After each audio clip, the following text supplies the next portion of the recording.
चार घाट पर यहाँ कथा रखते हैं। अब बाबा तुलसी चारों घाट में जहाँ कर्म की घाट से कथा प्रारंभ होती है, यहाँ से कथा श्री दोनों ईगल मुनियों को प्रणाम करके और श्री भगवान शिव और माता पार्वती के चरणों में प्रणत होकर के और फिर कथा को शुभारंभ करते हैं। भरद्वाज मुनि बसहि प्रयाग, भरद्वाज मुनि बसहि प्रयाग, भरद्वाज मुनि बसहि प्रयाग, भरद्वाज मुनि बसहि प्रयाग। तीनों ही राम पद अति अनुरागा, तीनहि राम पद अति अनुरागा। श्री प्रयागराज में एक महान भरद्वाज निवास करते। प्रयाग में सभी कल्पवास के लिए आते हैं। उसी क्रम में एक जागवलिक मुनि नाम के महाविवेकी महापुरुष का आगमन हुआ। एक कर्म के पेट से सूत्र निकला और देखो टकराया क्या, कर्म जाकर ज्ञान में टकराएगा। हरे राम बोलिए भक्तवत्सल भगवान की जय। तो कर्म से कथा निकलकर ज्ञान की धारा से टकरा और वहां बड़ी विनम्र मुनि भरद्वाज ने जागवलिक जी से प्रश्न और सोपचार किया, पूजन किया, लेकिन कितने विनम्र थे। राम कवन प्रभु पूछो, राम कथा की जिज्ञासा हुई और उस कथा को श्री जागवलिक जी ने शिव कथा से जोड़ा। अच्छा देखो, श्री जागवलिक जी से प्रश्न हुआ है कि राम कवन प्रभु पूछो सोई, और सुना क्या रहे हैं? शिव कथा। राम कथा नहीं सुनाया। तुम्हें अगर बाटी खाने की इच्छा हो, बाटी चूरमा खाने की इच्छा हो और बाटी चूरमा नहीं, सूखा आपको रोटी कोई खिलाए तो बात उल्टी है। मुनि भरद्वाज जी जागवलिक जी से राम कथा सुनना चाहते हैं और उस कथा को जोड़ा। क्या जोड़ा? ऐसे ही संशय की भवानी, ऐसे संशय की भवानी, ऐसे ही संशय की भवानी, ऐसे संशय की। हे मुनि भरद्वाज, जैसे तुम्हारे मन में संशय हुआ नहीं, केवल संशय का स्वाद चाहो सुने राम के गूढ़ा, आप तो अज्ञानी मूर्ख बन करके रघुनाथ जी के गूढ़ चरित्र को, कथा को आप सुनना चाहते हो। देखो, श्रोता और वक्ता में जब तक सामंजस्य नहीं बनेगा तब तक चाहकर भी कोई श्रोता को उतरना पड़ता है ऊपर से, और जब तक आप उतरेंगे नहीं, पद से, प्रतिष्ठा से, मान से, सम्मान से, ज्ञान से, ये धरातल से उतरना पड़ता है। और हम कहें कि हम तो सब जानते हैं, हमें क्या कथा सुनना है, तो सामंजस्य नहीं। आप बड़े ज्ञानी हैं। भगवान शिव जो सचकोट रामायण को रचना करने वाले एक परम रचनाकार, परम विद्य महापुरुष, और स्वयं कहता है हे भगवती तब कछु काल मराल तन। इनको क्या जरूरत है कथा सुनने का? ये सामंजस्य, ये पद से उतरना है।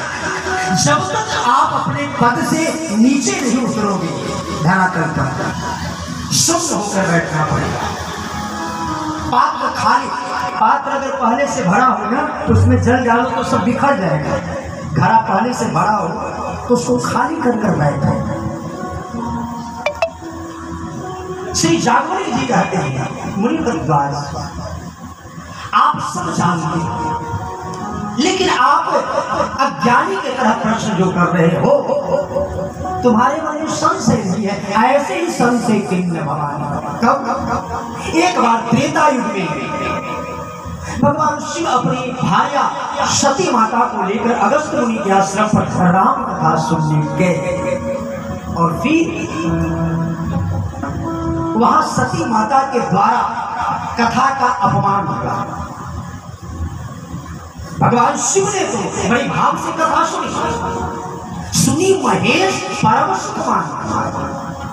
दोनों पति पत्नी कथा में बैठे हैं, कोई जरूरी नहीं था कि कितने लोग कथा में बैठे हैं सब मन से कथा सुन रहे हैं।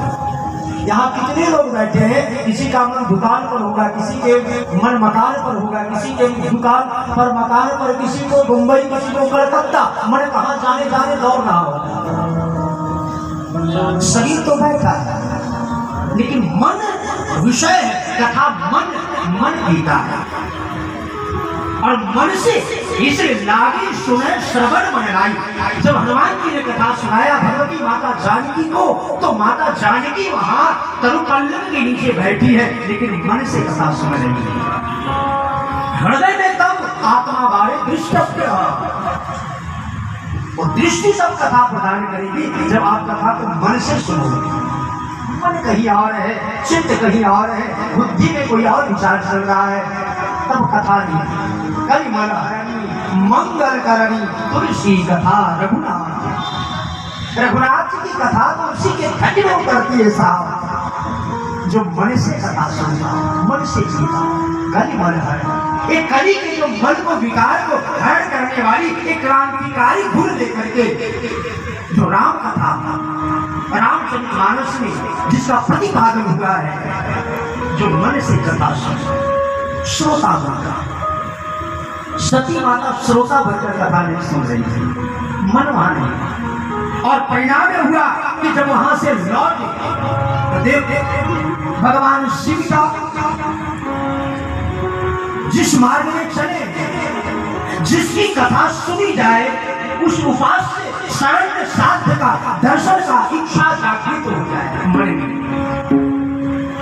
भगवान शिव कथा सुनकर चले, लेकिन मन में है कि जो दंडकारण्य में प्रभु हमारे प्रमा आराध्य रघुनाथ जी वन लीला कर रहे, बनपत के बचोही राम बनकर, क्या मेरे परमाराध्य का दर्शन संभव है?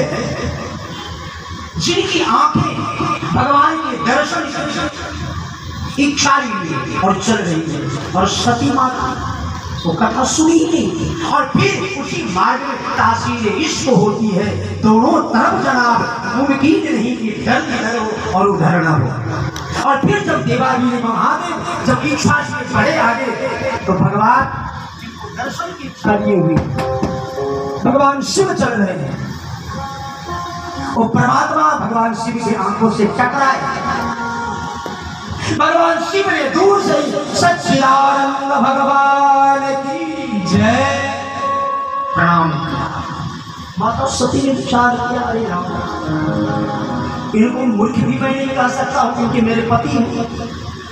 कोई अगर दूसरा होता तो कुछ कहते, लेकिन इतने बड़े अज्ञान, इस सामने वाला पूछत चले लता तरुपति स्वयं रो रहा है ना, वहां आनंद है।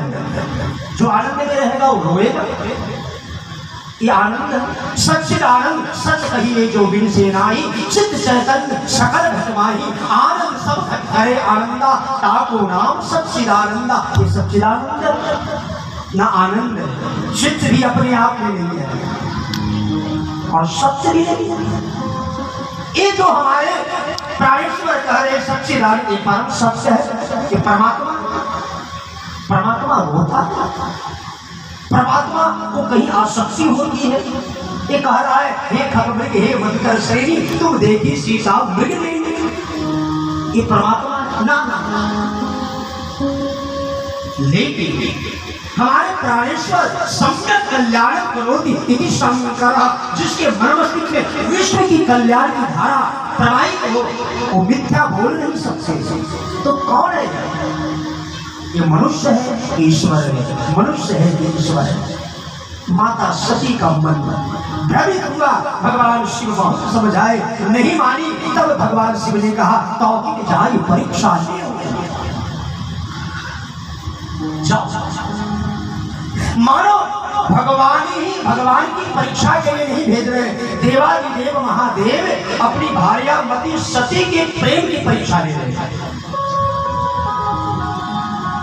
परमात्मा परीक्षा का विषय नहीं है। और लोग कहते हैं कि भगवान शिव ने यहाँ त्याग किया। नहीं, मैं कहता हूं कि भगवान शिव ने सती माता को ही त्याग दिया। अगस्त जी के आश्रम पर यहाँ नहीं त्याग दिया। लोग कहते हैं कि परीक्षा लेकर आई तब त्यागे। नहीं, वही त्याग कर दी। भगवान शिव कहते हैं जो हमारे परमाराध्य की कथा को उपेक्षा करता है वो फिर मुझसे अपेक्षा न रखे। वही त्याग कर दिया। जब लेकर आए थे तो भार्या बनाकर लेके आए। संग सती जग जननी भगवान 3 चित्र को रखा बाबा तुलसी अपनी कैमरा से। बाबा तुलसी 3 चित्र को खींचा। जग जननी ये किसी की पुत्री तो है लेकिन पत्नी भी है। स्त्रियों को माताओं का ये 3 रूप होता है, चित्र होता है। वो किसी की पहले पुत्री होती है, फिर पत्नी बनती है और फिर माँ बनती है। जहाँ उसका जन्म होता है, जिस माता पिता के द्वारा उसका पोषण होता है, वो पुत्री बनकर रहती है। अपने गांव में, अपने पीहर में, अपने मैका में। ससुराल जब आती है तो फिर वह पुत्री नहीं, वो पत्नी बन जाती है। और समय व्यतीत होने पर वही जो पुत्री थी, जो पत्नी बनी, वो माँ बन जाती है। बाबा तुलसी ने कहा, अपनी कैमरा से खींचा, ये कौन है? तो लाया 3 रूपों में। एक जग जननी भी है, भगवान शिव की पत्नी भी है और विश्व की ये मां है। भगवान शिव ने कहा कि जग की जननी हो सकती है, पुत्री हो सकती है, लेकिन अब मेरी ये पत्नी नहीं है। क्योंकि जिस कथा को मैंने सुनने के लिए इसी अरण्य में मेरे परमाराध्य के द्वारा वन लीला हो रहा है, लेकिन पहले मैंने भगवान को नहीं, पहले भगवान की कथा को प्रधान करना। भगवान शिव ने पहले चाहते तो भगवान को दर्शन करो, वही कथा भी हो रही है भगवान का और वही भगवान की लीला भी हो रही है। लेकिन भगवान श्री देवादिदेव महादेव ने पहले अपने परमाराध्य भगवान को दर्शन बाद में किया, पहले कथा भी की। और इस कथा को उपेक्षा करने वाली हमारी पत्नी कैसे हो सकती है? इसलिए मैं कहता हूँ कि भगवान शिव ने अगस्त जी के आश्रम पर ही सती पुत्री सती का त्याग किया। यहाँ तो केवल लीला हुआ, अब पत्नी के रूप में लेकर नहीं चल रहे, एक पुत्री के एक जीव है। और भगवान शिव सदगुरु है। एक सदगुरु का कर्तव्य है कि सदगुरु के शरण में कैसा भी जीवात्मा आए, शरण में आए, शरणागत जीव को त्याग करना ये महाअपराध है। तो भगवान शिव ने सोचा चलो एक जीव है, हमारी पत्नी तो नहीं, मैं त्याग किया, लेकिन पुत्री तो है, जग की जननी भी नहीं हो सकती है पुत्री। और फिर तो की जाए परीक्षा ले परीक्षा और गई है। अच्छा, सबसे बड़ी बात जब लौट कर आई तो यहाँ भी